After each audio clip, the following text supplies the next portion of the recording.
organizational meeting to order. All right, we're going to start with swearing in our new officials. And I have an announcement or a letter to read from the now former councilperson Augusta Woods, who couldn't be here this evening. But I'll save that until we move into our announcements and communications. So stay tuned. All right, I guess we come on up. We've got Councilmember Deborah Hull and Stephanie Kohler and Jane Lowers being sworn in this evening by Judge Martinez. Why don't we? Where do you want to stand? She's doing it. Okay, great. Usually they stand close, that's front facing in front, and they stand out front. Is this on? No? Hello? Hello? Yeah? Hello? Okay. Hi. All right, please raise your hand and repeat after me. I do swear or affirm that I will faithfully perform the duties of council member for the city of Pine Lake during my term of office. That I am not the holder of any unaccounted for public money due the state of Georgia or any political subdivision or authority thereof. That I am not the holder of any office of trust under the government of the United States or any other state or foreign state which I may by the laws of the state of Georgia be prohibited from holding.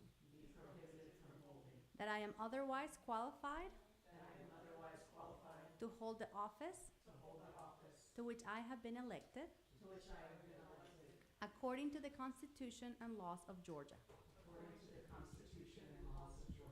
That I am a citizen of the state of Georgia and being an elected official of the city of Pine Lake and the recipient of public funds for services rendered to the city of Pine Lake, do solemnly swear and affirm that I will support the Constitution of the United States and of the state of Georgia. That I am a resident of the city of Pine Lake and that I will enforce the charter and ordinances of the city of Pine Lake to the best of my skill and ability. Congratulations.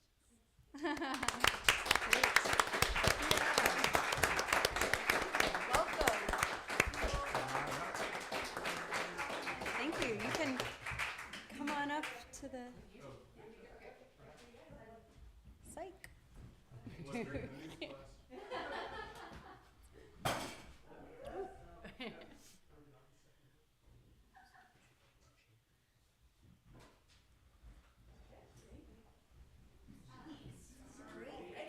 Come on up.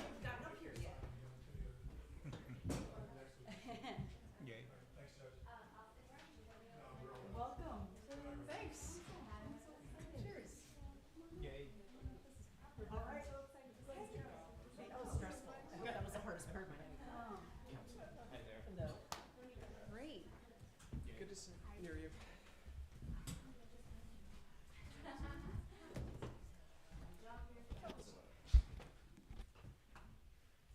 New members, just as an announcement, the oath that you just took will also need to be signed because we need to keep a copy of the signed document here as well as send one to the probate court. There's a change we need to make to the one that the copies I have, so we'll sign those later and then get Judge Martinez to cross-sign them after that fact, all right? But I'll set that up when it's convenient for each of you. Thanks, sweet. Yay. Welcome. Thank you. Thank you. So I just want to say welcome to the new council folk here. You've already put in a lot of work getting acquainted with the strategic priorities of the former elected body, the city administration and staff. And I look forward to hitting the ground running with all three of you. So thank you. And I want to say a special thank you to our outgoing council members, none of whom could make it this evening. Where's Jean? Oh, Jean's here. Well, thank you, Jean Bordeaux, Councilmember Bordeaux, Mayor Pro Tem Bordeaux, who served for the last 10 years, I believe, on City Council. So,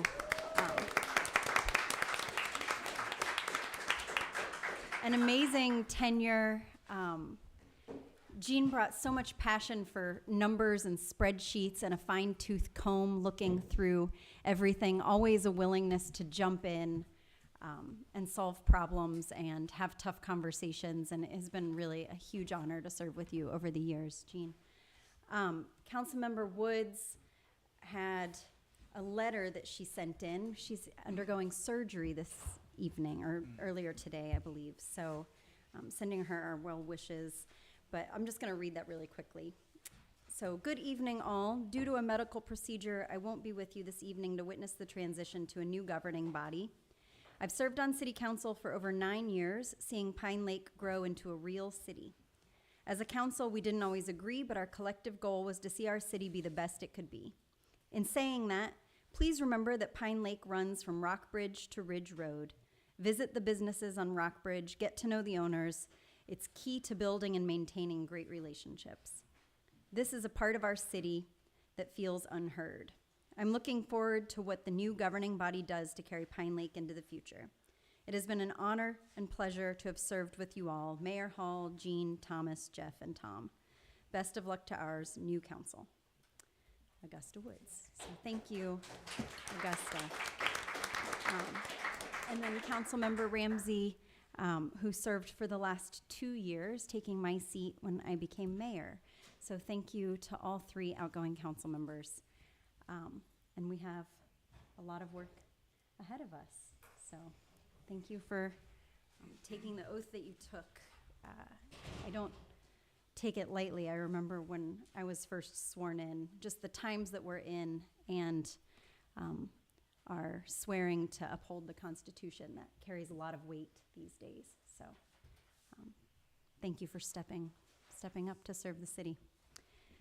All right, with that, our next order of business for our organizational meeting is the nomination and election of the mayor pro tempore. So first, I'll just call for nominations. Are there any names put forth for mayor pro tem? We have to do it, right? Yeah. This is on. Yeah. Is it on? Sounds like it, yep. I'll nominate Thomas. Okay, any other nominations? I'm going to nominate Jeff. Great, thank you. Any other nominations? No, not yet. Not yet, okay. Well, with that, let's go ahead and call for a vote. So, all in favor of Thomas Torrent as mayor pro tem? Okay, all in favor of Jeff Goldberg as mayor pro tem? You vote. Okay. Thank you. Welcome to the role of mayor pro tem. It's great to have you. Yeah. You have big shoes to fill with Jean Bordeaux leaving. I'm in her seat. You're literally in her seat. All right. Great. A lot of checks to sign. All right, so moving on to the next order of business, we've got the appointment of our city officers. So is there a motion to adopt Resolution R-2026-1, which is for the appointment of our city attorney, Chris Balch, our chief judge of the municipal court, Laren Barnes-Wiggins, who is stuck in traffic, unfortunately, the associate judge of the municipal court, Tracy Moran, solicitor of the municipal court, Jonathan Kester, and the public defender of the municipal court, Ansley Sless. Is there a motion? I'd like to move that we approve Resolution R 2026-01. Okay, second. I'll second. Any discussion? All in favor? Aye. All right, motion passes. Great. Thank you. So, as we move into our work session, is there a motion to adjourn our organizational meeting? You want to make your first motion? You wanna make Make a- your first motion. I move to adjourn. Okay, second? I second. All Yay. right, all in favor? Aye. All right, we have adjourned our organizational meeting and we are moving into our work session. So I'm going to go ahead and call to order our work session. Thank you all for coming. Good night. Okay, any announcements or communications? I'll open it to council first. No? Okay. I have a couple. The first was that I was really pleased when the monks were walking through DeKalb County. Did everybody hear about the monks walking for peace? Yeah. Just how many incredible people within our community and outside of our community thought that Pine Lake would be a great place for them to land. And I was really heartened, I would say, that so many people called and emailed and tried to organize for them to be able to come through Pine Lake. Ultimately, they needed a bigger facility, and that worked out. But that was just really a beautiful, touching moment, not just for our city, but for the state, the world. Super inspiring. So, yeah, it's really a beautiful thing that they're doing and a really necessary thing. My other announcement is communication for y'all is I've had some really great conversations on the heels of organizing the monks with the CEO, Lorraine Cochran-Johnson, and Shakira Johnson, our commissioner. So more to come on those, but we've got some work ahead of us as we've talked about on Rockbridge and economic development, and there's some key players in that puzzle. So I look forward to sharing more as more becomes available. Any other announcements or communications? Okay, great. Is there a motion to adopt the agenda of the day? I motion to adopt the agenda. I'll second that. All right, all in favor? Aye. Aye. All right, we're going to open it up for public comment. Our city clerk, Mr. Degenhard, will set a timer over here. If you'd like to step up to the podium, say your name, your address, and your comment. You'll have 3 minutes each. And yeah, just be pretty close to it. Hi, Carrie. Hey, Carrie.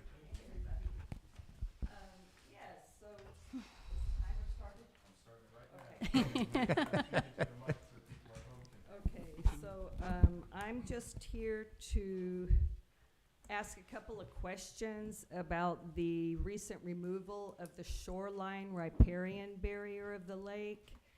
I think that all the residents are very clear that the dam side needed to be cleared because of large trees like tulip poplars and oaks coming up that actually did put the dam in danger.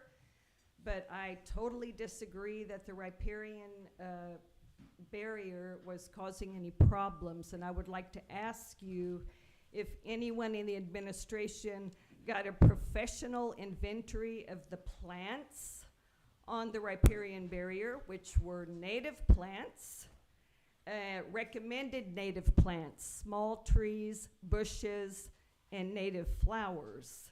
So did anybody bother to call the EPD and get that barrier assessed before it was removed? Question 1. Question 2, so the EPD recommends 2 things for riparian barriers. First, make sure the plants are appropriate. Number 2, check for erosion. Did the administration assess the erosion on the riparian barrier? I can't find any documents that show proof of erosion or proof of having the wrong type of plants there. In conclusion, I sadly want to say goodbye and thank you to some of those plants. The bayberry bushes, they smelled so good, and Tommy loved to shred them and smell them. The button bushes, beautiful native Georgia plants that host so many pollinators. The possum haw, the passion flower, yes, it's not a non-native plant. It is native. The swamp hibiscus, the swamp sunflower, the aster. Would you like to add some? We really, really miss them, and we think they should still be there. Thank you. Thank you. Thanks.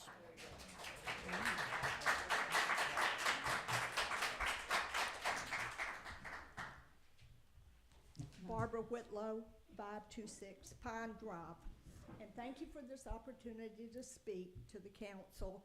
And I especially want to thank Thomas Torrent and Jeff Goldberg, because I believe they're the only council people in the beginning that voted against the riprap.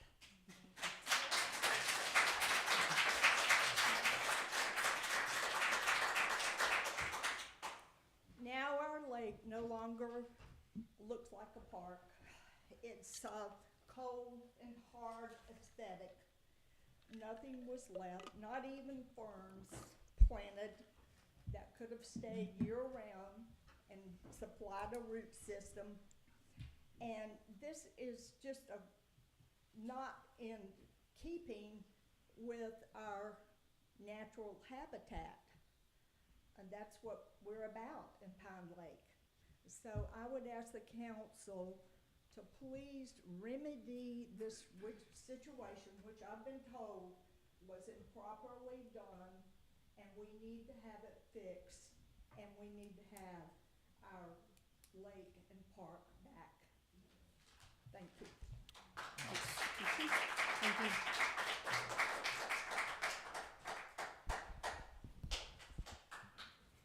Hello, my name is Cheryl Hebard. I live at 478 Pine Lake. I am curious to know where I can reference the plans and specifications from an engineering firm that oversaw the placement, the decision to place, and the placement of the riprap. Thank you. Thank you.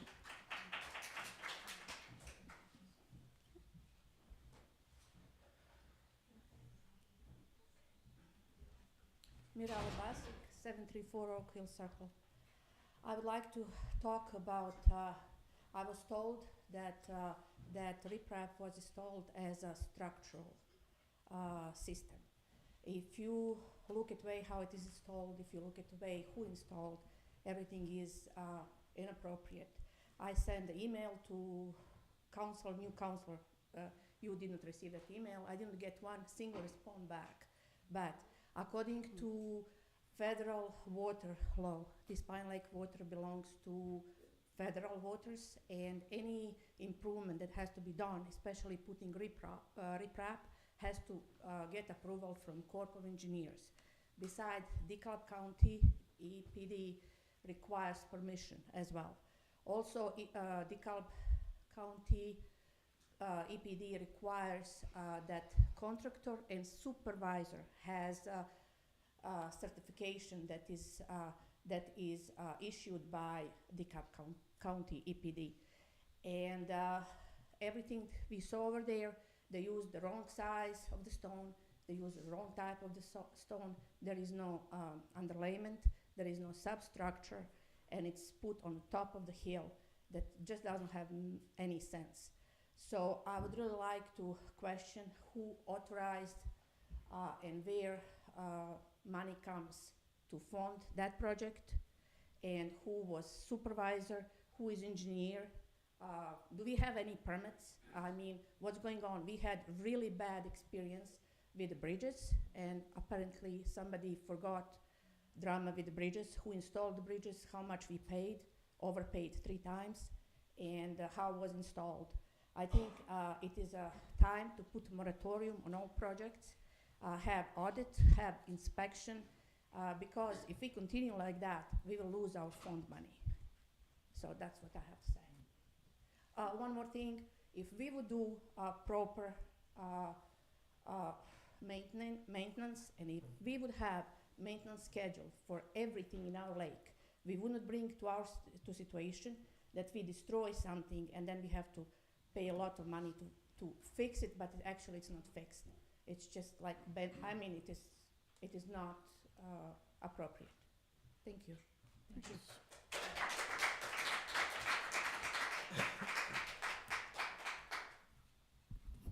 I have a letter from Alan Gordon that he sent me to be read, so I would like to read that as part of public comment. It has come to my attention that many, including myself, are upset about the riprap on the North Berm. I would agree that we need to stop the process until we have a review of the expert opinions and the contract concerning the same. The city is unfortunately continuing to build a reputation of paying for expertise and studies that turn out to be mistaken or a waste of money. Two examples are the Oak Drive study and the current green space study. With the Oak Drive study, we were told that there is a granite outcropping in front of 487 Oak Drive that will require blasting and removal of 2 poplars. There is no such granite, and the city paid to remove the trees. With the green space study, did we pay for imaginative and excessive ideas for use while duplicating the environmental drainage devices that we already have done? It might be time for a thorough review of any future contracts and the city officers implementing them. Thanks, Alan Gordon, 487 Oak Drive.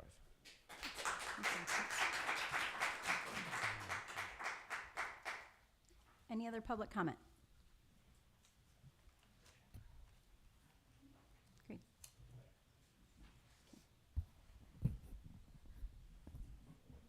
Hi, my name is Kenneth Culbreath, 4275 Village Square Lane. I live just next door to Pine Lake. I'm one of your neighbors. I want to do 2 things at the same time with this. Respect what people are feeling about the sudden change at the lake edge. And 2, move forward with solutions that protect the dam, the lake, and the Pine Lake community. So what happened? Vegetation around the lake, especially along the dam slope, was removed and replaced with riprap, which is rock used to control erosion. This addressed the immediate dam inspection and erosion concerns. But the way that the rock was installed raises a big concern. It appears the riprap was placed directly on the soil without the proper filter layer or underlayment, and the rock depth may also be inadequate. Why that matters? When riprap goes directly against the soil, 2 things are going to happen. First, the soil will wash out from underneath the rocks, causing shifting, sinking, and weak spots. Second, the weeds will quickly grow back between the rocks, and that can lead to a future choice between Pine Lake residents making decisions you don't want to make.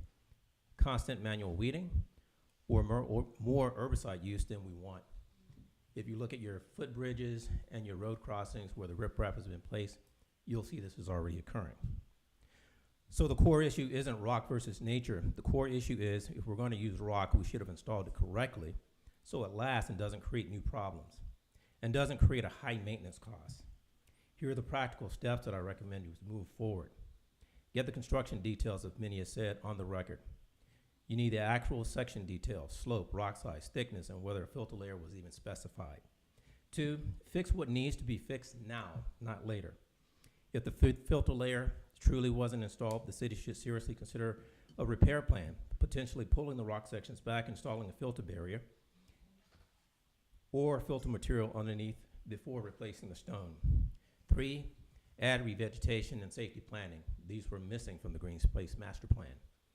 We need a dam-safe landscaping plan, usually grass or ground cover with shallow roots, and a safety review for steep rocks, including signage saying keep off for children, or barriers if needed. Build a real maintenance plan that matches Pine Lake's values. Let's put it in writing how weeds will be handled with minimal chemicals and what monitoring happens after heavy rains. From what I reviewed, I did not find any evidence of legal violations. I deal with a lot of contracts as well, but it was poorly done and executed. Dam vegetation removal is generally consistent with dam safety requirements and maintenance. But maintenance often requires different rules, especially for natural shoreline work. This is not a natural shoreline, it's man-made. Decisions happen quickly with limited time for residents to weigh in, and that damaged trust. Residents were robbed of the potential to provide valid feedback and make things better. Excuse me, Kenneth, that's your 3 minutes. All right, thank you. Thank you. Thank you.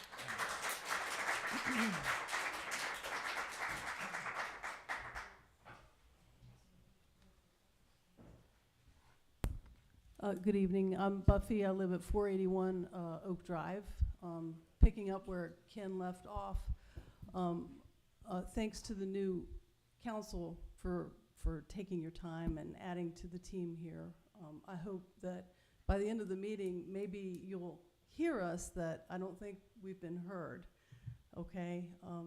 It seems that things operate secretly, quietly, and suddenly. And we, as your constituents, want to change with that. We want you to not make this your personal fiefdom. We want you to include us. We want those little town meetings to be proactive, not reactive. You know, the ones that I've been to are laying out, well, this is how the sheep are going to be, not do you want sheep? This is how, you know, the tiny house is, not, you know, hey, we're going to waive every variance under the sun to build a tiny house. So we really want to be included. And also, Gus, the flightless goose down at the lake, does not like the riprap. He can't cross it.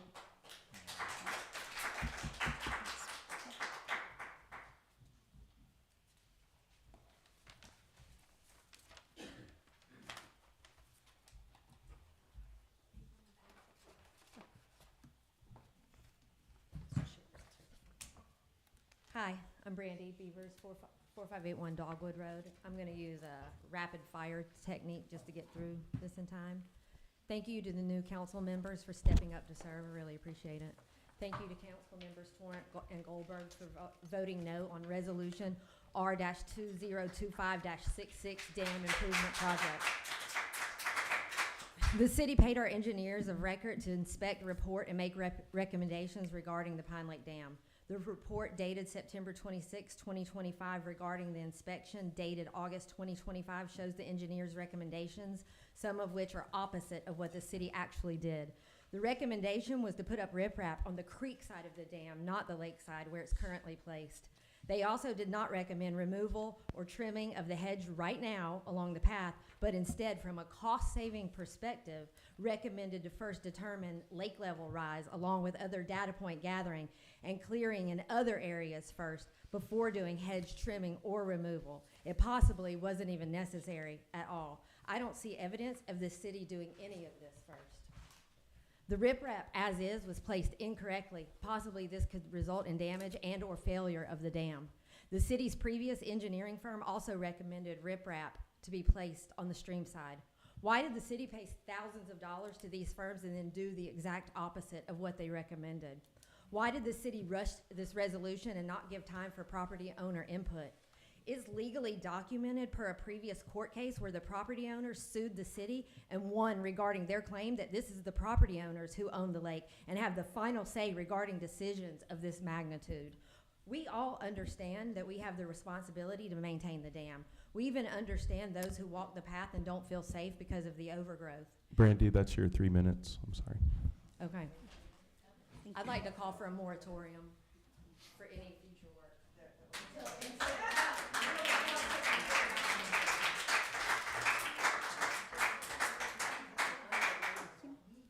Any other public comment?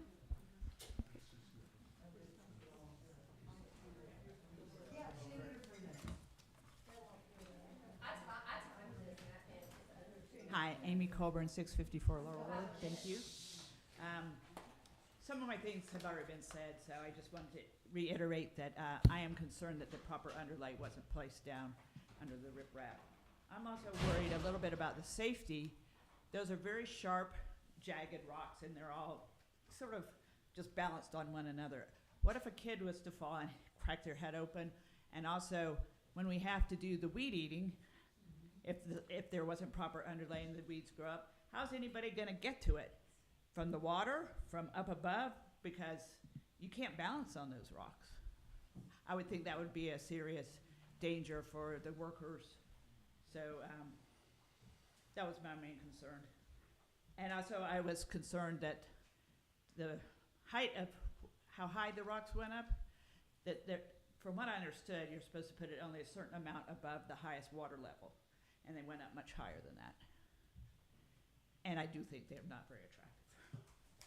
Thank you. Thank you. Thank you.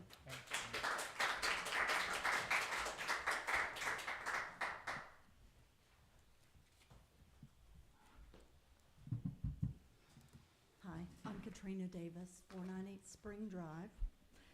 Given the importance now placed on the dam, why have other non-essentials taken precedence? An example I can give is a pickleball court, which may be a wonderful thing for some residents, but our entire community enjoys this lake. Why has the health of the lake not been a top priority, particularly for Mayor Hall with her stated commitment to the environment? What is the council going to do going forward to be proactive instead of reactive with the dam and the lake? What are the ongoing plans for the dam, not reactive, and its management? How does the council plan to ensure that they are consistently carried out in the future? My experience in Pine Lake has been, ooh, new plan, new idea, ooh, new plan, new idea, and not a consistent carrying forward of plans. What are the council's plans to ensure the health of the lake? Our most important environmental feature here is the lake. Why is other green space even being considered when the council has not prioritized the lake and its health? Unless and until the lake itself is prioritized, no other environmental expenditure should be made. That's right.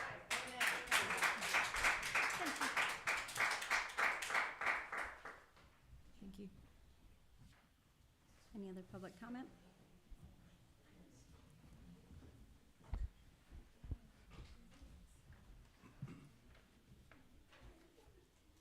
I'm really scared of speaking in public, but I'm doing this, I guess I'm gonna call this an emotional impact statement.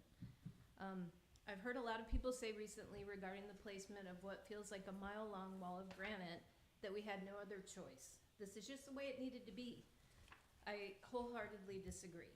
Maybe in other places, but not Pine Lake, where our brand is our wildness. I can't count on my hands how many people have reached out to me from inside and outside the community to ask me what the, use your imagination here, happened to Pine Lake. When our family moved to Pine Lake over 10 years ago in December of 2015, we came after being smitten by this magical outlier of an itty-bitty city in the forest with a lake filtered by wetlands. It just felt different. It didn't feel like a municipal lake or a retention pond or even giving jetty vibes as it does now. Our lake had a comprehensive wildness about it, something truly unique and priceless and deserving of great thought and reflection. The beauty here inspired us to move a little bit farther out, which made the school equation difficult. We also had to justify higher taxes, but nature is something we hold so dear as a family. We were willing to make it the most important thing. The most important thing. My big question, why didn't our leadership treat it this way? It is hard to fathom that the experts within our city, leadership of professions of permaculture, regenerative agriculture, engineering, sustainability, didn't embrace innovation. Just because riprap is a solution, it didn't mean it was our solution.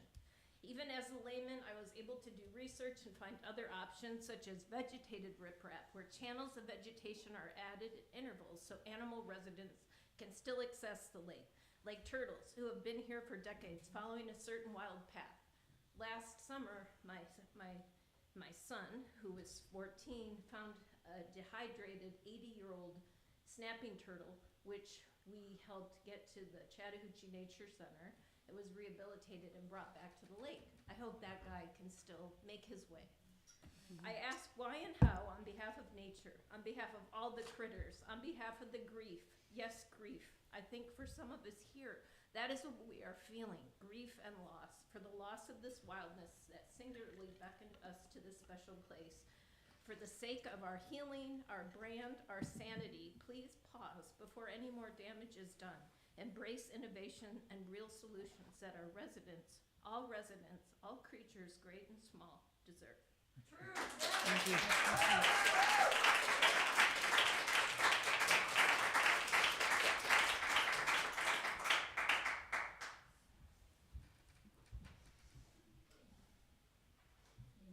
My name is Mary Schuman. I live at 4551 Lakeshore Drive. Thank you to all of our neighbors for voicing your concerns and your love of our beloved environment and lake. I would like to see a structure put in place that allows citizens advance notice of issues that the council and city are considering, so that citizens will have time to provide input, and there can be back and forth. You have a wonderful resource here of people who have a lot of knowledge already, and obviously people who are willing to research things, so we can support you. And we would like to have that time period somehow built into the structure of how business is conducted in our city. I would also like to see a process and structure created to review the city's request for proposals.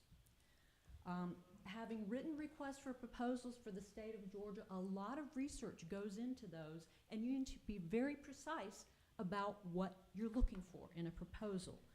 In addition to that, which meaning we have citizens' input on that, I propose that citizens have involvement in the proposal review and selection process. There needs to be very specific criteria for the proposal selection, and I would recommend that the council, city, find some volunteers. It can be a small panel, but just to have citizen input on that process would be very helpful. Third point is, I would very much like to learn more about what's involved in establishing a Pine Lake Conservancy, which is something that the AECOM engineer spoke about in the December Zoom meeting. I think that if we move forward with a Pine Lake Conservancy, that will allow citizens to have input and work in partnership with the city. I have a bag full of Stone Mountain daisy seeds that I got from Georgia Native Plant Society, and I want to plant them. Now's the time to plant them in Pine Lake. I want to plant them somewhere they're not going to be dug up. I also have a bunch of southern shield ferns that I want to plant along the riverbank somewhere, and I would love for a Pine Lake Conservancy in the city to have a collective plan about where we can do those things. And I know there are other people with green thumbs that also would like to contribute in that way. So thank you. Thanks. Thank you, Mayor.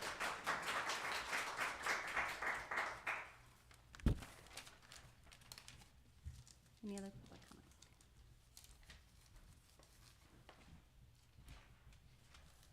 I'm not going to talk about what I don't really understand or know about. I had a really informative conversation with Mr. Kendrick and Ned this afternoon about the riprap, and I think that I have more of an understanding of why it was there. Growing up, my dad ran a mobile home park, and he had me moving rocks to the ditch because a stitch in time saves 9. But this isn't the mobile home park. This is Pine Lake. And from my understanding, it wasn't the green space plan. This was from way back in August, but there were still recommendations that it wouldn't be done like it was done. And I'm just going to say that I wish it wasn't done the way that it was. And I know that everybody here has been saying the same thing, and I appreciate what they've been saying. And I also appreciated our conversation today. Thank you. Thank you.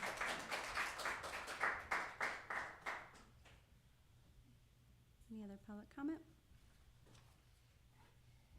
If I didn't get my 3 minutes, can I come back? Was it 3 minutes? I didn't get 3 minutes. If you believe that you didn't get a full 3 minutes, we can do another minute. We have a second public comment at We the do have a end. second public comment after the items as well. So whichever you'd like to do. Okay.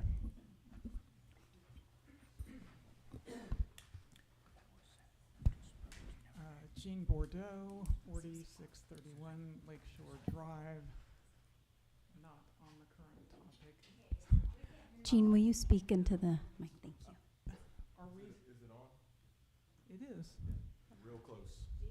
I'm trying. I don't That's know how better. much closer I can get. Are we still having the review of the audit tonight? Okay. Since I won't be involved in that, I just wanted to ask up front a question. I want, as much as possible, for the auditor to help us understand what is happening with the ARPA fund. My understanding was that we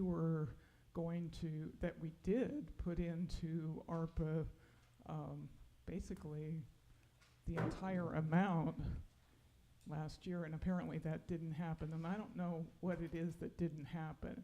Is it just that the entries were not made on the books, or was it that the that the government did not accept what we put in? Basically, I want to find out, what do we need to do to use that money? And I just think that's a really important thing. I don't know if that can be answered by the auditor, but seems like a good opportunity. Thank you. Thanks, Jim. Thank you. All right, any other public comment? All right, seeing none, we're going to move on to new business. But before we move on to item number 1, our judge, Laren Barnes-Wiggins, has arrived through traffic. So our city attorney, Chris Balch, is going to swear her in quickly, but not too quickly. Hey, Judge Wiggins, nice to see you. I'm glad you made it.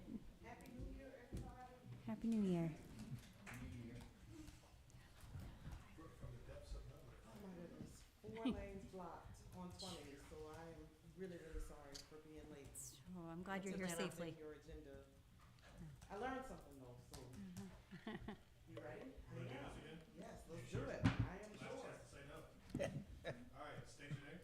Laren Barnes Wiggins, Do solemnly swear do solemnly swear that I will faithfully execute the office of municipal court judge that I will faithfully execute the office of municipal court judge of the city of Pine Lake, Georgia, of the city of Pine Lake, Georgia, and will, to the best of my ability, support and defend and will, to the best of my ability, support and defend the Constitution of the United States, the Constitution of the United States, the Constitution of the State of Georgia, the Constitution of the State of Georgia, and the charter, ordinances, and regulations of the city of Pine Lake, Georgia. and the charter, ordinances, and regulations of the city of Pine Lake, Georgia. I am not the holder of any unaccounted for public money I am not the holder of any unaccounted for public money due this state or any political subdivision or authority thereof, due this state or any political subdivision or authority thereof. or authority thereof. Sorry, I did too. That's okay. I am not the holder of any office I am not the holder of any office of trust under the government of the United States, of trust under the government of the United States, any other state or any foreign state which I, any other state or any foreign state which I, by the laws of the state of Georgia, am prohibited from holding. by the laws of the state of Georgia, are prohibited from holding. I am otherwise qualified to hold this office I am otherwise qualified to hold this office according to the Constitution and laws of Georgia. according to the Constitution of the laws of the state of Georgia. I will truthfully, honestly, and faithfully discharge the duties of my office. I will truthfully, faithfully, and honestly discharge the duties of this office. Furthermore, I will perform the duties of my office Furthermore, I will perform the duties of this office in the best interest of the city of Pine Lake, Georgia, in the best interest of the city of Pine Lake, Georgia, to the best of my ability, to the best of my ability, without fear, favor, affections, reward, or expectation thereof. without fear, favor, expectation, or affection thereof. That's close enough. Okay. That's oath one. We're gonna do Mouthful. the judicial one. No problem. All right. I swear that I will administer justice I swear that I will administer justice without respect to person without respect to and person do equal rights to the poor and do equal rights to the poor and the rich, and the rich, and that I will faithfully and impartially and that I will faithfully and impartially discharge and perform discharge and perform all the duties incumbent on me as a judge all the duties incumbent on me as a judge of the municipal courts of this state, of the municipal courts of this state, according to the best of my ability and understanding, according to the best of my ability and understanding, and agreeably to the laws and constitution of this state and agreeable to the laws and the Constitution of this state and the Constitution of the United States. and the Constitution of the United States. Congratulations, Judge. Thank you. Thank you. Thank you. Thank you, Mayor and Council, for your vote of confidence for another year. I welcome all of you to come to court sit in, ask questions. Same for the citizens. I appreciate you. Thank you so much for your continued service. Thank you. Good night. Good night. Drive safe. All right. Moving on to new business item number 1. We've got our 2024 audit report, the presentation this evening. City Manager, thank you. Good evening, everyone, and Happy New Year. Congratulations to the new council. I think congratulations are still in order. Heavy agenda tonight. And it may not get any better. We're going to change the topic some. But this is a complex report on which to start, and that is our financial audit. And only by circumstance, our being behind in our financial audit process for 2024, that was for the year that ended December 31st, 2024. And then we've completed another fiscal year, December 31st, 2025, but that is an audit that still has to be conducted, and that will proceed immediately. So my role this evening is simply to introduce the presenter, the auditor, our audit firm, the representative that is here. Prior to introducing Mr. Hardison, I have one other introduction to make to you, and this will be brief.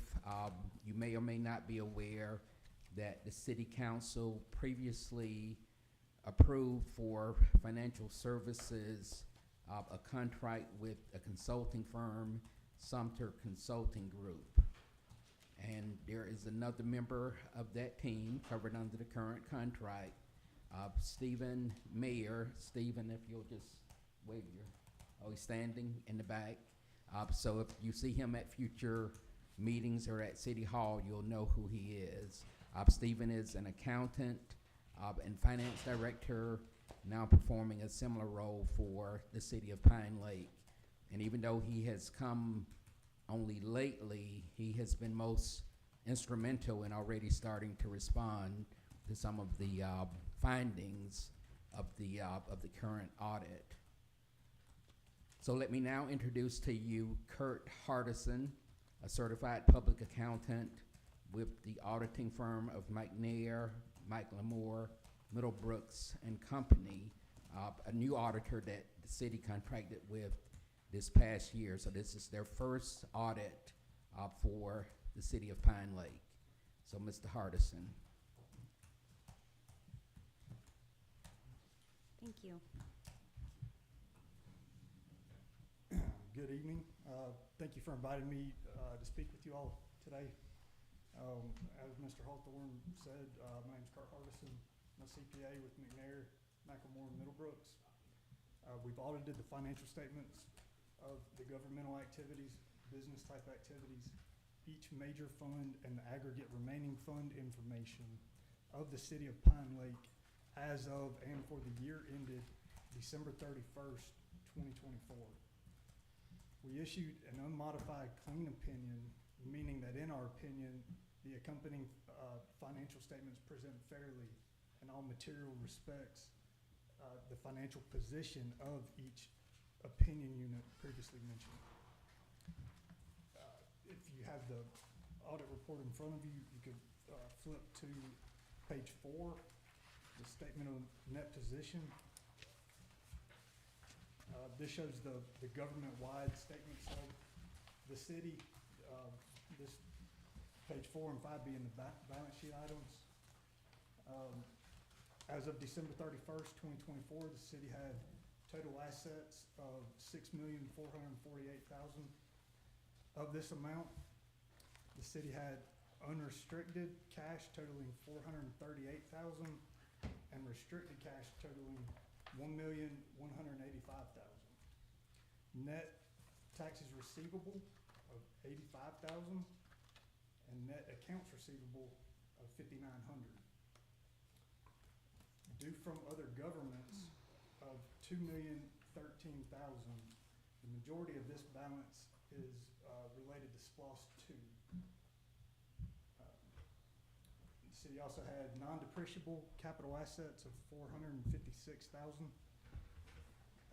and net depreciable capital assets of 2,249,000.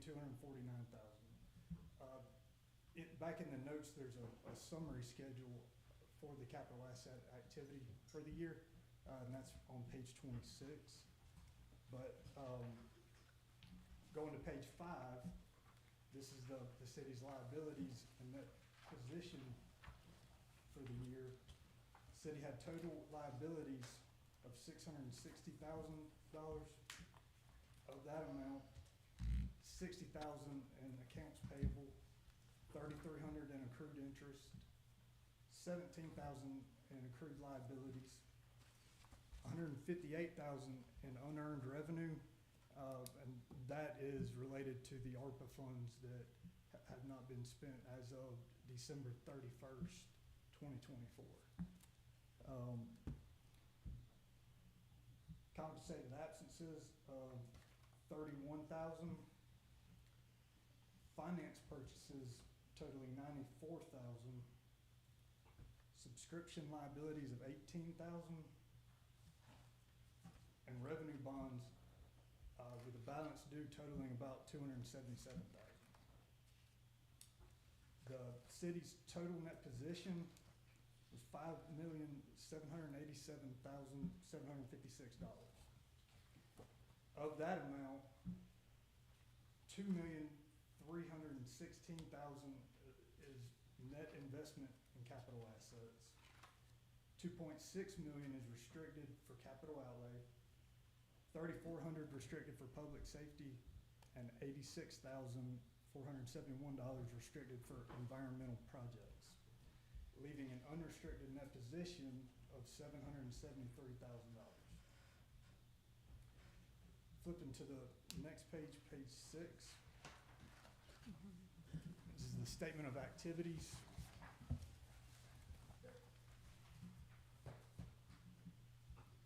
The far left column with the expenses shows that the city had just under $1,390,000 of total expenses for the year. The city had program revenues, charges for services of $240,000 for the year, operating grants of $26,000, and capital grants and contributions of $2,223,235. City also had general revenues totaling $1,055,000, with the majority of that being property taxes of $922,000. Leaving a total change in net position of the year of $2,156,568, bringing the total net position to $5,787,000. The next page 7, this is what's called at the fund level. This shows your general fund, SPOS funds, ARPA fund. The majority of what I just went over is the same as it is here. So for instance, page 7 and pages 4 and 5, they're similar. They're not the same, but they are similar. The differences between those are shown on page 8. It's a reconciliation between the fund level fund balance and the government-wide net position. The difference between those are capital asset related items, long-term debt related items, and then revenues that were not received within 60 days of the year. I do want to point out though that the general fund does have $606,000 of unassigned fund balance as of 12/31/24. The same thing can be said on page 9. Page 9 is the statement of revenues and expenditures and changes in fund balance. This has similar information as well as page 6. The differences between these are shown on page 10, which again are capital asset related activity, long-term debt activity, such as principal payments on long-term debt, compensated absences changes, accrued interest changes, and then the change in the unearned revenue is the last item there. Flipping to page 37.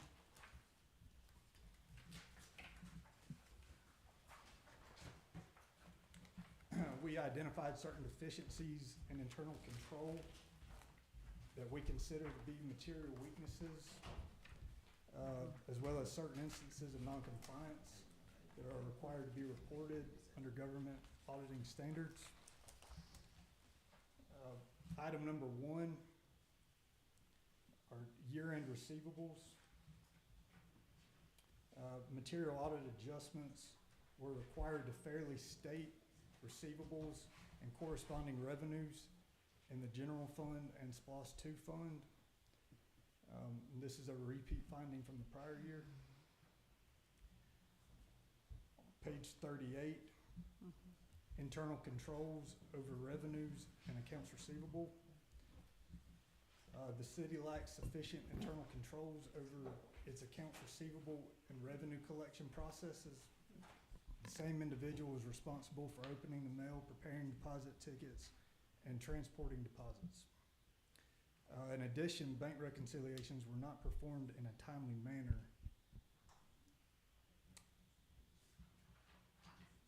On page 39, item number 3, it's a restatement that was required for the following error corrections. During our audit, we identified that the city improperly recorded a liability for $27,000 for compensated absences in the general fund. The city's accounts payable included old items totaling $21,843, which the city does not intend to ever pay. And lastly, the city capitalized costs and recognized liabilities for contracts which had a non-cancelable period of less than 12 months.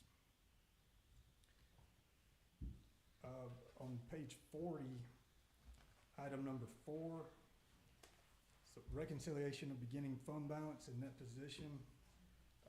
What this finding is basically the prior audit entries were not made from the year before.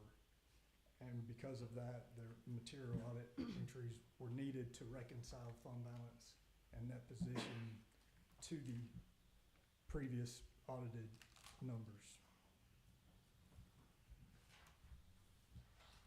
On page 41, item number 5, revenue recognition, ARPA fund. ARPA funds were expended for eligible purposes during the year, but the entry to recognize the revenue for those expenditures was not made. And that entry was a material amount of $85,982. On page 42, item number 6, violation of Georgia law, SPLOST funds. SPLOST 2 revenues were deposited into the SPLOST 1 bank account throughout the year. As of year end, these funds had not been properly transferred to the designated SPLOST 2 bank account. This resulted in commingling of funds from 2 separate SPLOST referenda. As of 12/31/24, SPLOST 2 fund had a balance due from SPLOST 1 of $78,892. Item number 7, on the last page, page 43. This is for expenditures in excess of appropriations.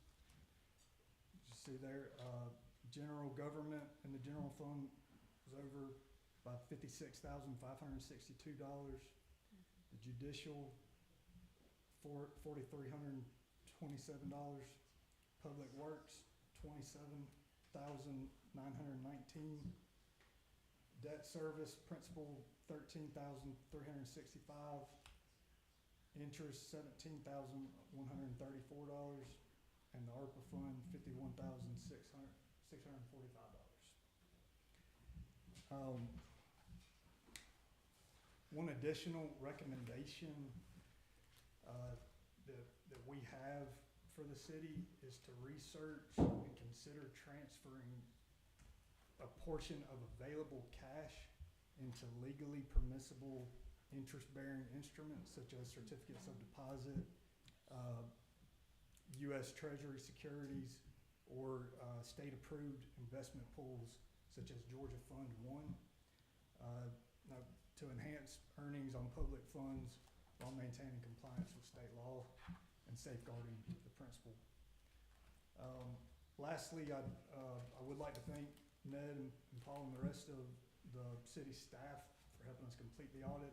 We do ask a lot, especially in a first year engagement. There's additional time and effort that goes into building the work papers. And so I do thank you, Ned.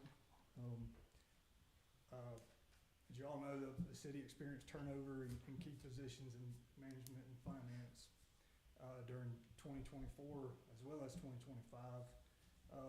While we do have multiple audit comments, I do anticipate improvement going forward. I do feel that many of these items can be taken care of in the next year or two. So, and with that, if you have any questions. Thank you. Very thorough. Yeah. On this letter dated December 10th, the required supplementary information, can you explain that? Page 35. Is it this one? Independent Auditor's Report. Okay, that's the required communication letter? Yes. The required supplementary information. Management has omitted management's discussion and analysis that accounting principles generally accepted in the United States of America required to be presented. To supplement such missing information, although not a part of the basic financial statements, is required by the Governmental Accounting Standards Board, who considers it to be an essential part of financial reporting. Can you explain that to me a little bit? So it's not uncommon for management's discussion and analysis to be omitted. It's not, there's no ding against you to not have it in there. They would like you to have it in there because it helps better explain changes throughout the year for people that aren't like me that do this every day. And so it's a way to let citizens know certain things that are going on financially. And I'm sorry, this is going to sound ignorant. When we say management, Yes. who are we talking about? What? Management of the city. So Okay. typically, it would be city clerk, city manager would be the one that would prepare that. But that discussion and analysis does exist. It just wasn't included in this. Is that correct? For 2024, I am not aware of it in doing it. Right. Okay. Thank you. No. And for context, 2024 is when our previous city manager, Shaquia Miller Thornton, stepped down in October, who was also our finance director. And then there was a big lapse there. So it makes sense that you wouldn't get information. Yeah, thank you. I have a question. Since this is the audit of 2024, how likely is it that we would see some of these things for 2025? Well, Presuming since the because feedback is coming in now, Exactly, right? Exactly. The timing of when when the audit was able to be completed and the ending of your next fiscal year, it would be tough for the number 2, internal controls over revenues and that one would be difficult, Okay. I believe, to be able to implement Right. separation of duties in December of '25. All of the other items, if the SPOS funds were transferred properly before the end of the year, technically, the state, the Department of Audits, they have just recently in a class that I was in, they stated that if SPOS funds are entered into the wrong bank account and aren't transferred within the same day, that they technically consider that to be commingling. If it was transferred at the end of the year, though, we certainly would keep that into consideration. Yeah.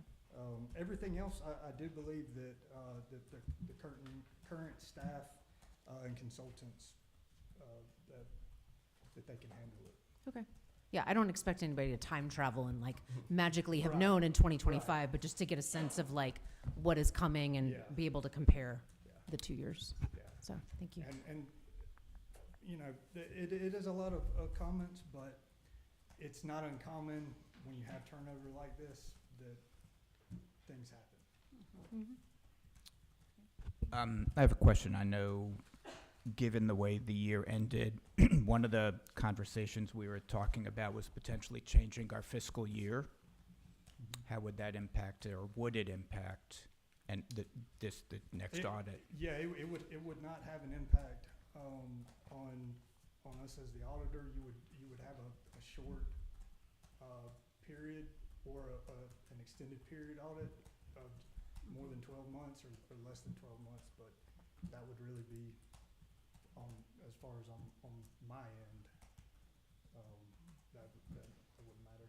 So it would just be a longer period of time that would be odd. And again, this would be for 26, so we're looking at the future. Right, So, yeah. so what you're saying is it would either be a shorter period of Yeah, I time that was believe audited or a typically- longer typically, period of I time? believe you would have a shorter fiscal year. Okay, thanks. Thank you. Yeah, Jean. This might be more of a question for our city manager or clerk, but relevant to the list of deficiencies, areas for improvement, can you give us a rundown of which have already been addressed in 2025?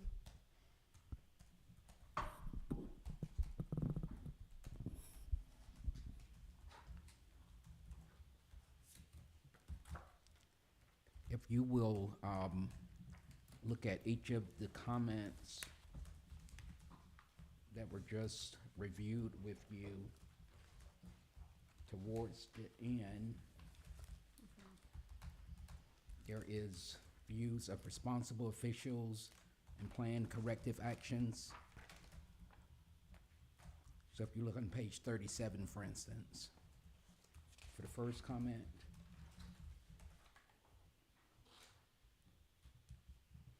so that is the city administration's response, crafted by the finance director. So that comment is provided for each of the findings. We're going to be talking about orientation as one of the future sessions we'd like to hold with you. So each of the departments will make presentations. So I would ask at that point that the finance department could review each of these with you on progress that we've made. Are you following? I am. I think I was hoping for the benefit of the assembled that we could just get a high bullet point list of whether, for example, some of the ways that we handle our incoming checks and deposits have been are addressed.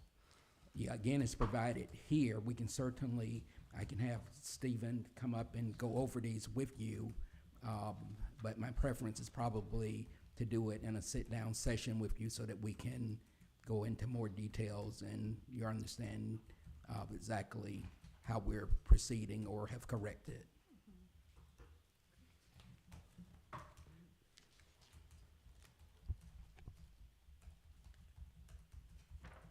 Any other council questions, comments, discussion?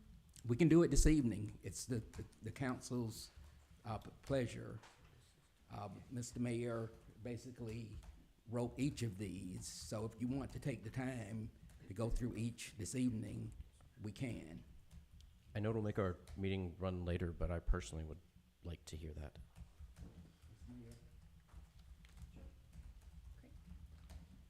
Does that work? Okay. Thank you. All right, thank you. Thanks very much.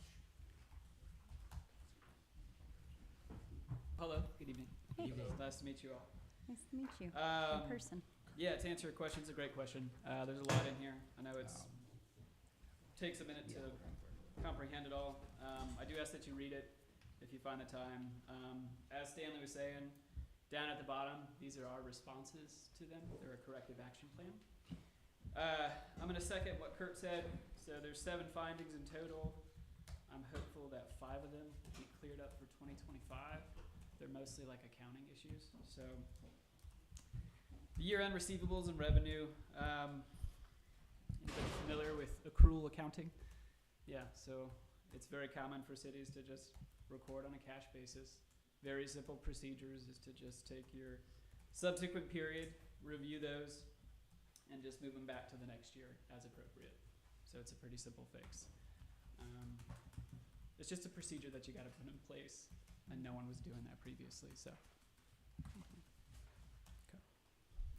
So who would actually be doing that? finance. Finance. We would take that role. You would? Yes, sir. Okay, That'd be the appropriate person to do. Yeah. thank you. Great. Up next, we got internal controls on revenues and accounts receivable. I think this one was not clearing balances. Let me see. No, this is the segregation of duties. This is the one that we don't think we'll be able to clear. So this is a procedure thing. We did respond and say that split up the duties. It's very common in a small city to see these findings. So what you do is you have what we call mitigating controls, where you get people to basically do multiple things in a procedure because you don't have enough to do one for each, right? You don't want the same person that touches cash to record it, to authorize it, to take it to the bank. So he's got a procedure in place. We actually put some details in here too as to who would do what. But again, it won't be cleared, I don't think, for 25's audit because, again, it's a procedure thing and we're doing the procedures throughout 25, so I don't think that would be clear. But so hopefully 2026. Yeah, we'll implement it right away since we're aware of it. So moving on to number 3, restatement error corrections. Let's see.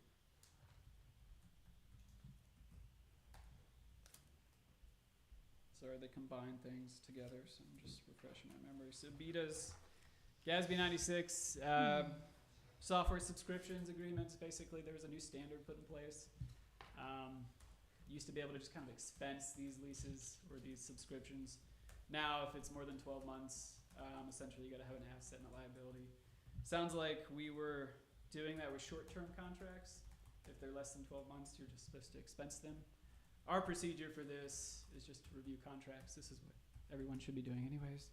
And anything that's short of that, we would just expense. Which I don't believe we had any SPIDAs at all. Right, what greater? There are some? Oh, okay. Okay. So we do have some. But the ones that are not, we should be expensing those.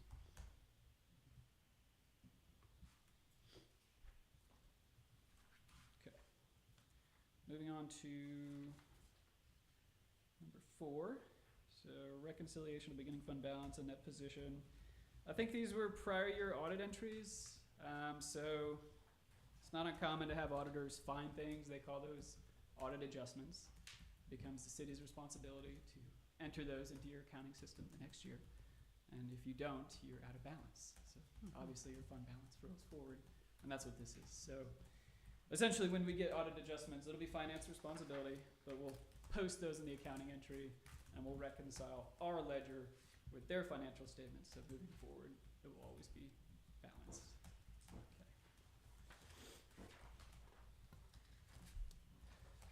Number 5, we've got revenue recognition for ARPA.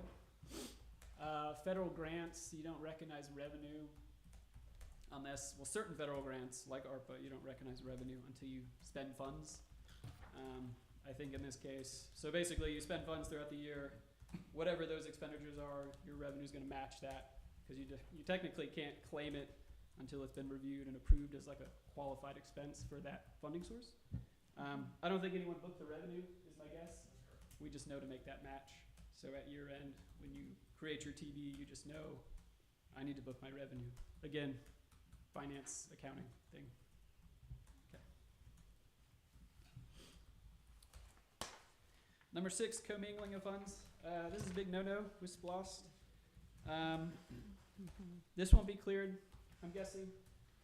I'm not certain of the bank accounts, but I'm sure that the funds were still in the inappropriate account during 2025, and so any period that was going on, I think there were, I don't know if it was the general fund that had SPLOST funds in it, or was the 2 SPLOST that were mixed up? But For 2024, it was the 2 SPLOST. okay, 2 SPLOST.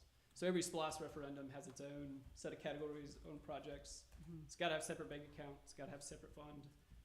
Just the bank account was the problem. Well, in the recording of the revenue. Oh, even the recording. Okay. Yeah. There's an accounting problem too, but essentially those two need to be separate.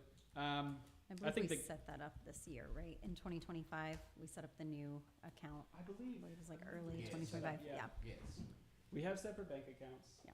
We've moved the funds as well. yes. Mhm. And I think you've asked for a reconciliation to just make sure that everything's been moved. I don't know if that's been done yet, but Mhm. okay. We'll do a reconciliation, basically to make sure everything's where it needs to be, so.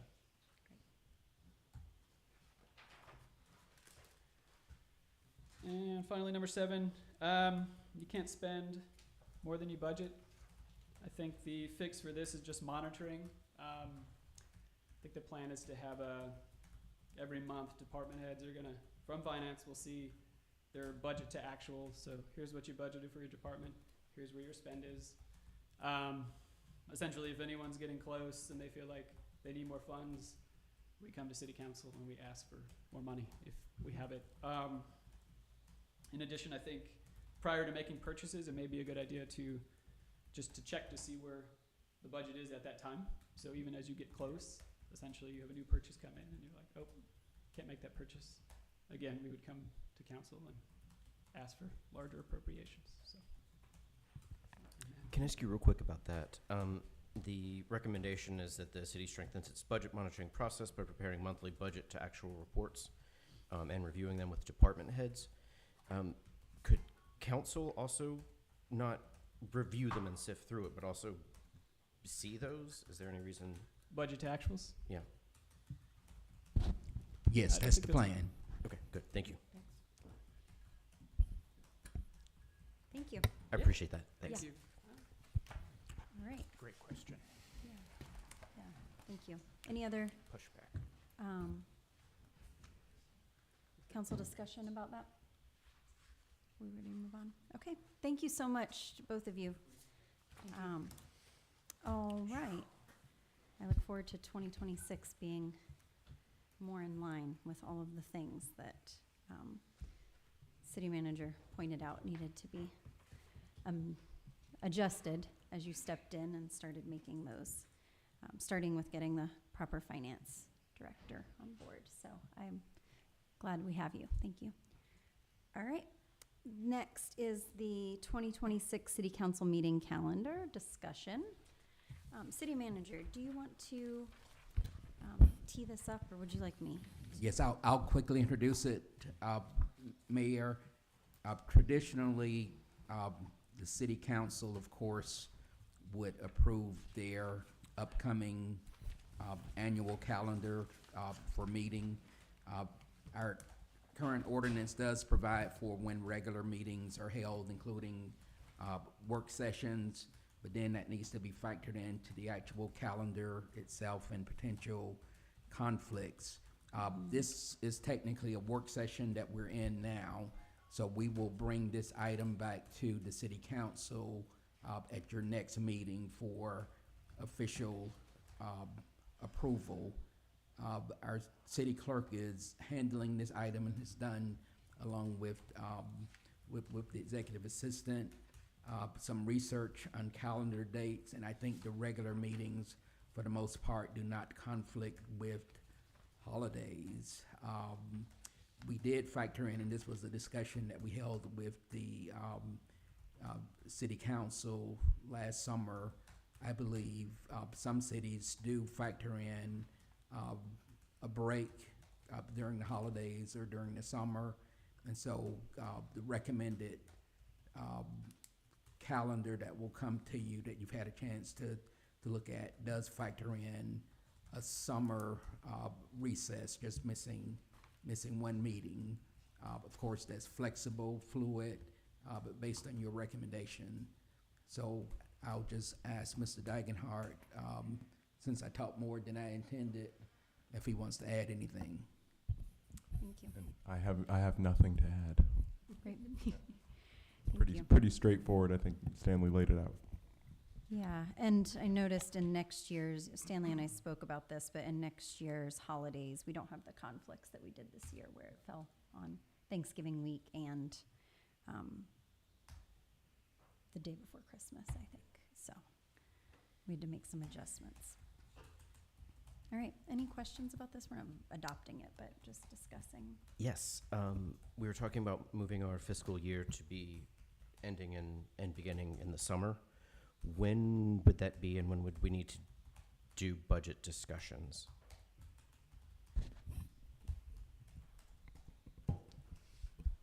So part of what I guess I can close out the financial audit in saying, and you know, something that I have said to the council from the beginning of my tenure, and I started January 1, 2025. After a year of the council, a year or more, researching and ultimately changing the charter to bring in or to change the form of government to city manager. And I guess the quickest way to summarize that is to professionalize the government. Not that we didn't have professionals before, but I think the finance report for 2024 is an example of you simply haven't had the professional staff in place. There were no finance people.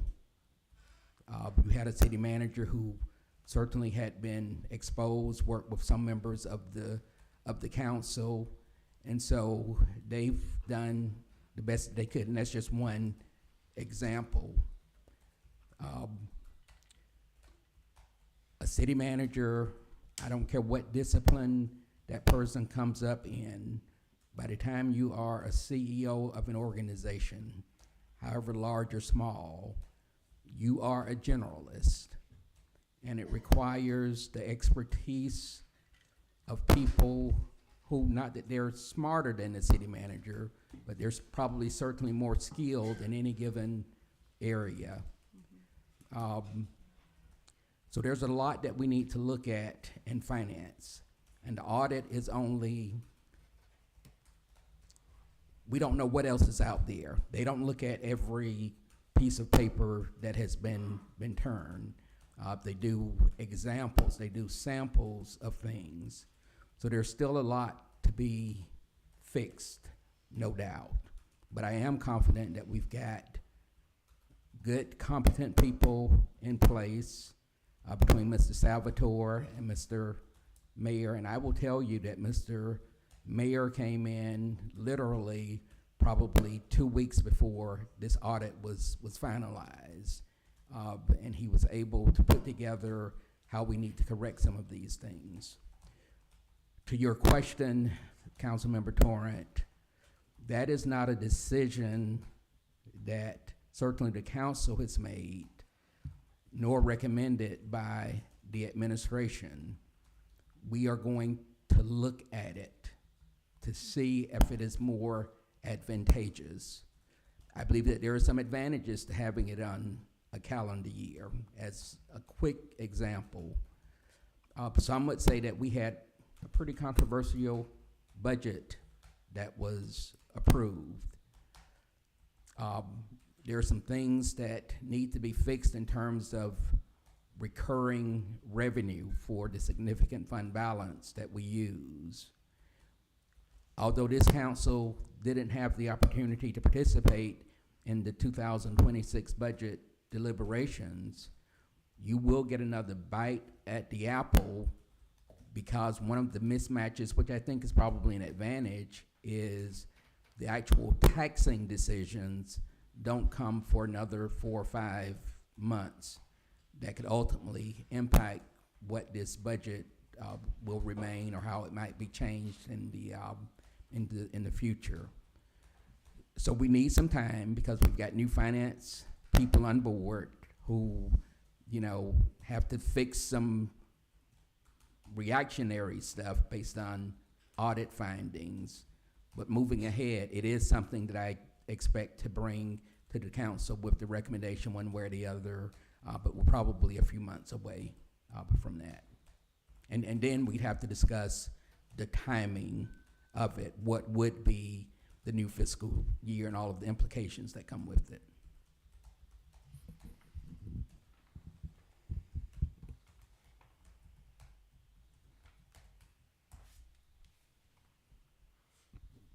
Thank you.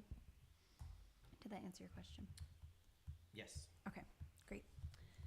All right, any other questions about the proposed calendar? All right, and we will keep the conversation going about the fiscal year change as the city manager has addressed. So let's move on to item number 3, which is the city council orientation kickoff. So this is only a kickoff, and it's really a discussion, but let me give you a little history. One of the things that I heard on a recurring basis, knowing during 2025 that there was going to be an election that has produced the results of 3 new council members, were comments from previous council members. Sometimes I hate to use names, but more often than not, even as I say I hate to use names, I usually tell on people. But council members Torrent and Goldberg reminded me on any number of occasions, I think, in empathizing with the new council members that were coming on board, that they did not really receive the benefit of an orientation. And they had some pretty tough issues to deal with, even as they like, a strong foundation of how does the city government truly operate? What is it that we do? So I've always done in past organizations orientations, usually pretty early on after a new elected body comes on. That actually benefits the existing members as well. And so when we put together the budget document that each of you received a copy of, we did something a little bit different. We added a section in the back that was intended to be the document that I'd like for each department to be able to sit down with this council in more of an informal session. What I anticipate is probably having a meeting that will probably need at least a half a day, maybe in the clubhouse and roundtable format, so that we can talk to each other. Certainly for department directors and the city manager, and probably kicked off by the city attorney, for us to tell you everything that we think you ought to know in your beginning your new positions, and then afford an opportunity for some real back and forth questions that you may have, and so on. We have not put this on the calendar, but I wanted to introduce the notion of it, recognizing that beginning on page 40, I believe, of this document, of your budget document, you essentially have the written information that at least will be what we will be using to go through this a multitude of topics, and certainly the operations of the city. The table of organization that Mr. Dagenhart has put forward, and it's really that last horizontal line where each of those department directors would have this conversation with you, along with charter officers, city clerk, the city attorney, and the city manager. So if you are open to it, we'd like to coordinate with your calendars. We don't have to necessarily do it this evening, but if you at least give some shaking of the head or reach some consensus, we will be reaching out to the governing authority as a whole and suggesting some dates in which to move this forward, hopefully sometime this month if possible. Okay. Thank you. I think that's all, enough heads shaking. Great. All right. Any questions about that? Okay. It's very straightforward. All right. Wonderful. Thank you. Moving on to our next public comment. So if you'd like to come up, 3 minutes, our city clerk will set a timer and let you know. Just state your name and your address. Mayor, may I say something before Yeah. we get started? One of the things that we started with several weeks ago, and I don't remember what the hot topic was, but we had a number of of our neighbors who came up and spoke, and obviously we have had a full house today with plenty of comments. We prepare, even though we normally don't respond to questions from the public here in the meeting, but we publish within 2 or 3 days of receiving the comments, responses to all of the comments or questions that we get from the public. So it will certainly be our intention to follow up in written form, and then the council certainly has been committed to town hall meetings and those kind of things. So we take all of these comments very, very seriously. It's a sign of a healthy community, I believe, when the commentary is tough. But as professionals, we do believe that we've got responses, but in some cases we can improve as well. So as the second round begins, I know that we're hearing you and we will be responding. Thank you, City Manager. And Thanks for the extra time. And I want to say, I'm not being arbitrary. I did discover that I clicked the wrong timer, and I robbed Ms. Beavers of some time. So giving her that minute back. Not everybody gets 4 minutes, just for the second. I actually don't even have 4 minutes, but I do appreciate it. Okay, where I left off. We all understand that we have a responsibility to maintain the dam, and we even understand that those who walk the path and don't feel safe because of the overgrowth. However, we as property owners have a right to weigh in on the solutions that could solve for all of this, while also blending with the important natural aesthetics of Pine Lake. Instead, this opportunity was mismanaged. Why? We have experts in the related fields that can back up everything that I've said here. I'd like to ask for an emergency moratorium on all present or future projects until the City Council can figure out the best course of action. I'd like to emphasize the difference between the engineer's recommendation to put riprap on the creek side versus what the city actually did, which was put riprap on the lake side. On a separate but somewhat related subject, I'd like to point out the findings of the recent audit. These serious issues, if not dealt with correctly and swiftly, could result in the city being required to pay back funding it received, possibly leading to bankruptcy and the city losing its charter. Based on my research, the city has a very long history of not correcting most of these issues. Please do better. Thank you. Thank you. Putting my trust in you guys. Any other public comment?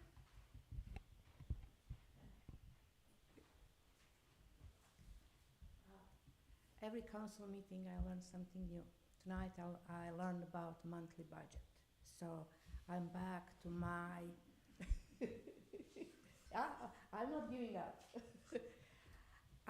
My question is, when City of Pine Lake will produce a maintenance schedule for a beach, for streets, for lawn care, for a lake, for west and eastern and western wetlands. I'm asking for that like for a year and a half, I would say, and I'm at least at once a month on this meeting. Every single meeting I ask for it. Can somebody produce that? And also, I would really like to know if you could let us know what conclusion and how you are going to fix that riprap. So it's not there anymore, and we don't have to look at that. Thank you. Thank you. Yes.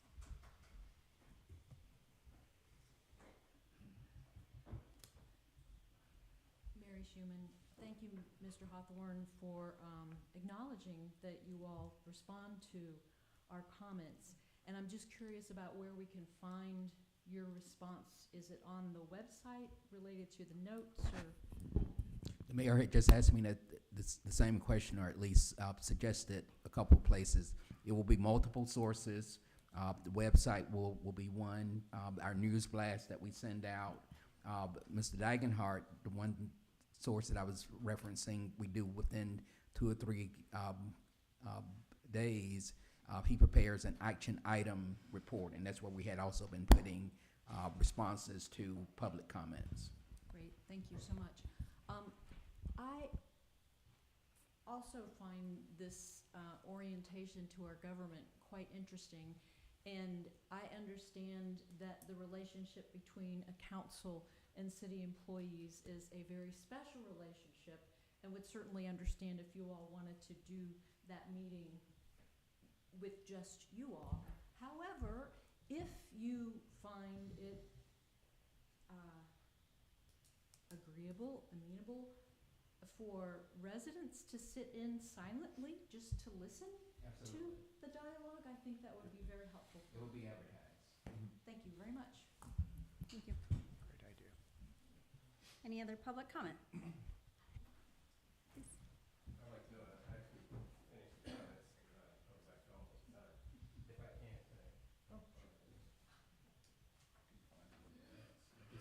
Oh, The Pine Lake Dam is actually either a classification 2 or a non-class body. Emergency orders really should not apply. We'd really like to understand what provided that sense of urgency where decisions had to be made without public comment.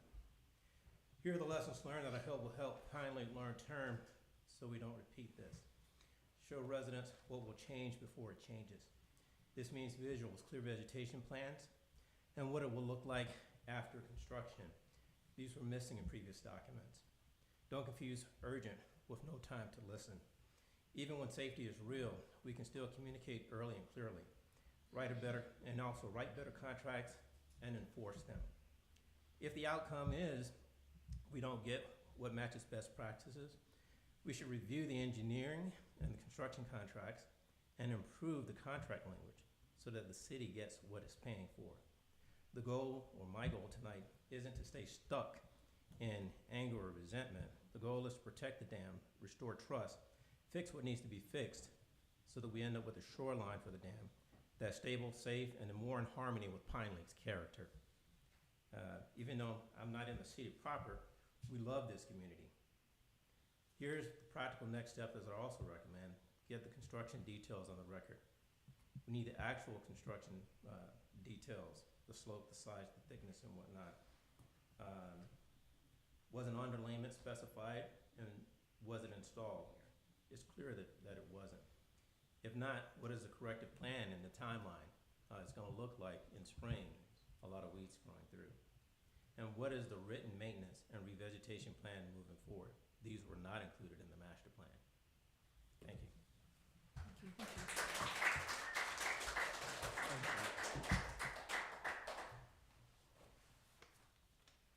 Any other public comment?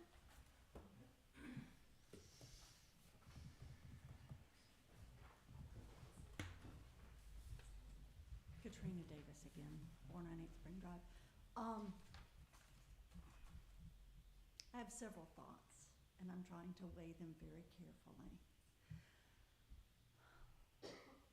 One thought is a concern that has also been raised about some of the equipment that's been purchased. And when questions have been asked, the answer has been we can't operate that equipment because we don't have the number of employees able to operate it safely. So my question would be, who had the brilliant idea to purchase such equipment without looking into how many people would be needed to safely operate it? And then making sure we had the employees, or conversely, making sure we got different equipment. It has been many years. I've been here 15 and a half years.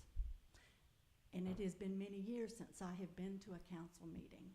And I am very disheartened. And I realize that is on me to show up. And I also realize that I trusted the neighbors who were elected to be members of our city council. And why I'm disheartened is because I feel like that trust has been violated. And I pay way too much in taxes to have to deal with that. And I too am a public servant. I just don't happen to work in DeKalb County anymore. So I just want to share that with you for the new faces. I apologize if I feel like I'm attacking you. I am not. But I'm concerned. I'm really concerned. So thank you. Thank you.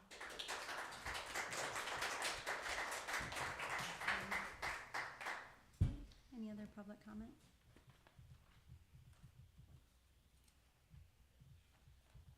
Okay, seeing none, we'll move on to reports and other business. So we'll start with our strategic performance report, and this is updated monthly. It's a narrative of all of the different things that are happening in the city by department, and it's circulated with our e-blast and on our website once it's updated at every work session. So I encourage you to look here for information because it's very comprehensive. City Manager.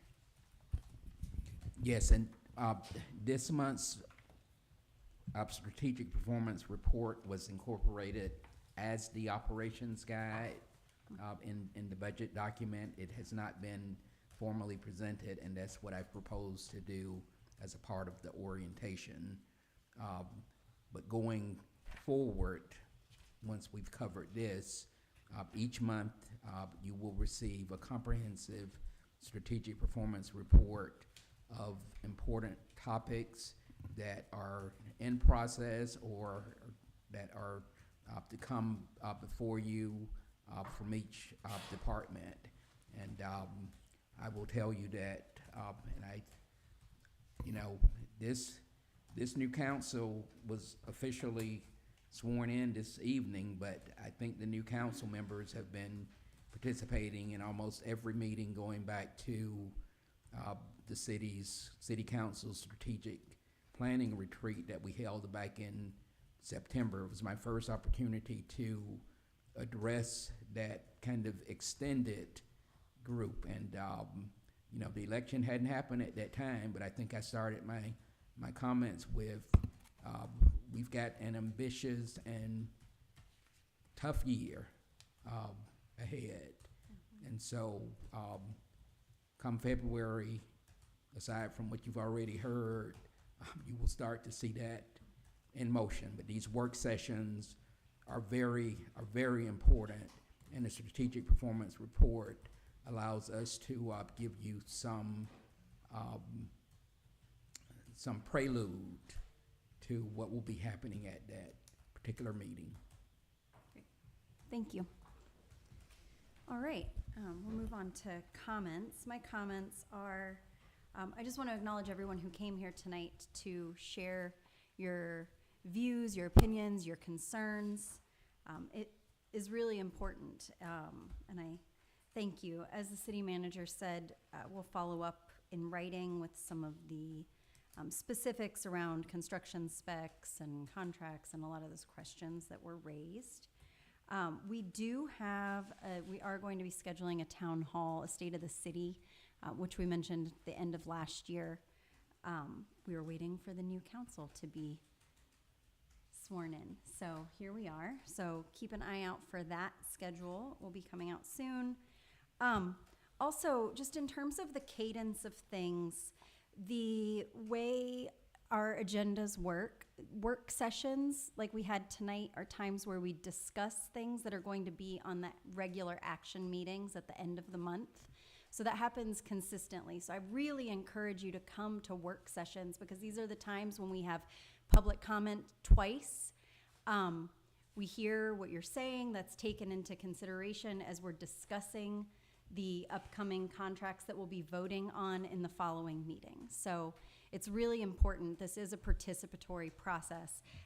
We can definitely be better about sending out, maybe we can do a designated agenda email where everybody has that in advance. It's always published at least 4 days in advance of the meeting on the website. So if you're curious about what we're gonna be discussing, what's upcoming, I really encourage you to go to the website 4 days before the meetings happen, and everything that we are going to be discussing is published in advance, along with any supporting documentation that's needed.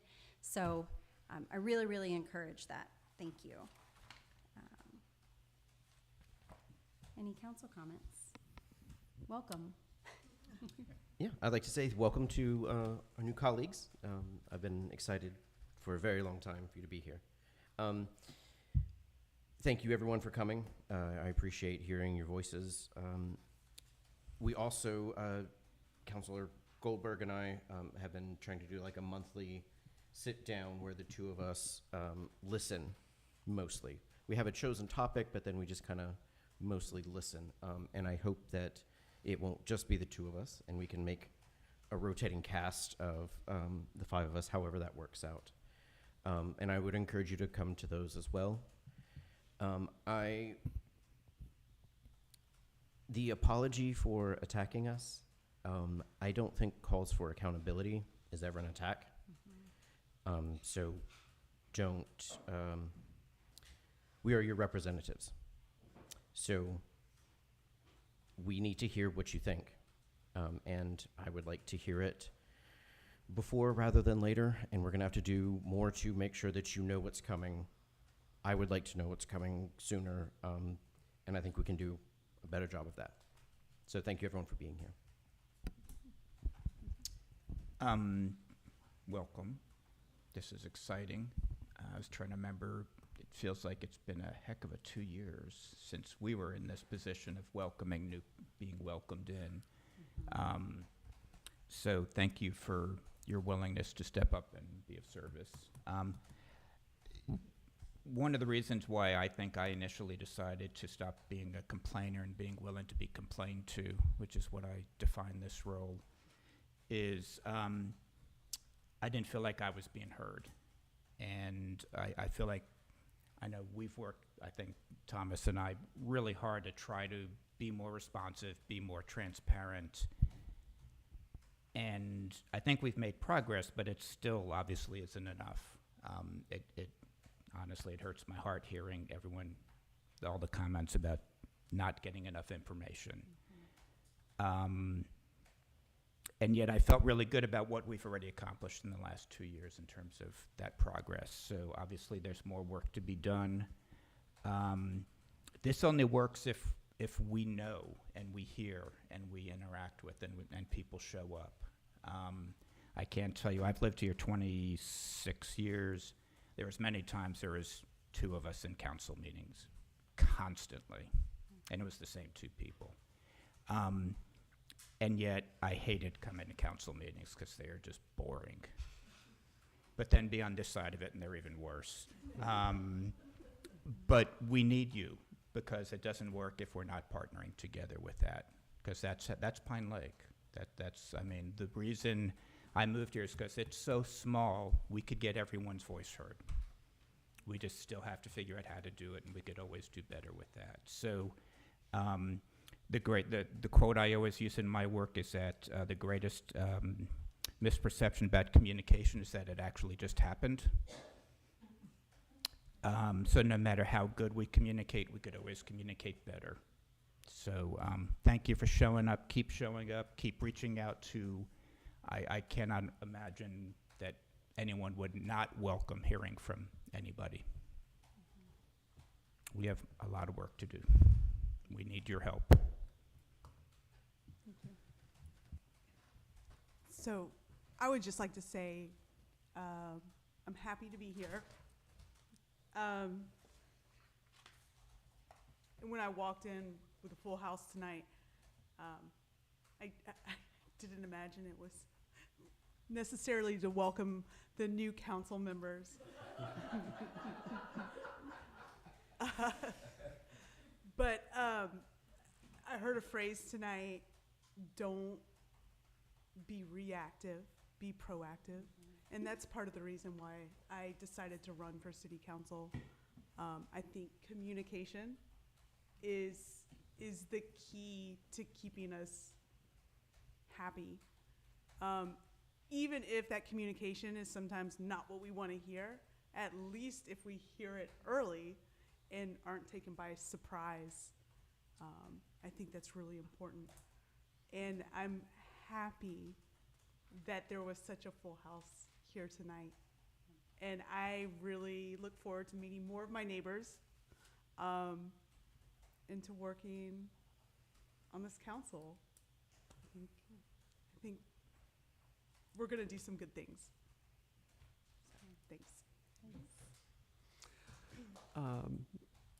I'll second all the above. It's wonderful. This is more people than I've seen at any meeting since we started attending religiously back in August or September. With regard to the back and forth between elected officials and the people that we are being entrusted to represent, I'm a scientist and I like data. And your input, your well-researched opinions, your not well-researched opinions are all data that work together with state regulations, federal regulations, budget realities, and so forth to help us come up with the best imperfect solution we can to make Pine Lake Pine Lake. But it's a really important part of the equation, so please keep coming. The nice thing about going last is I can just sort of agree with most of this, and I don't have a whole lot to add. But I do have 2 things that haven't been mentioned. One is I hope everybody keeps participating. I hope more people keep participating. Deborah and Jane have been so good about coming here in person, and I have been really good about doing it on YouTube. So I've been the YouTube watcher the last several months. It's a great option if getting here is too much. If you have other things going on, I was definitely washing my dishes sometimes, like listening on my headphones. So you can still participate even if you are not physically in this room. So I just really encourage everybody to drop in for when you're available. And then going back to what Thomas said about, when there's emotional feedback, for me, there's a difference between really, really caring deeply and getting aggressive and hostile with someone. And it can be hard in the moment to find the difference, right? Nobody's perfect, but just for me, I don't need anybody to calm down about how passionate you feel about any of this. Just know, I've had people talk to me and sort of apologize about it, and I just want you to know, you don't need to downplay any of that. I hope we can have really respectful, compassionate interactions. We're not perfect, so maybe we won't every time, but that's really where I'm really inspired by all of that in Pine Lake, and it's definitely why I decided to run. So I'm looking forward to it. Thank you, everyone. And thank you again all for being here and voicing your thoughts and concerns. All right, with that, is there a motion to adjourn? I did that earlier. I motion to adjourn. Is there a second? I'll second. All right, all in favor? Aye. Great, thank you. Oh, dinner time.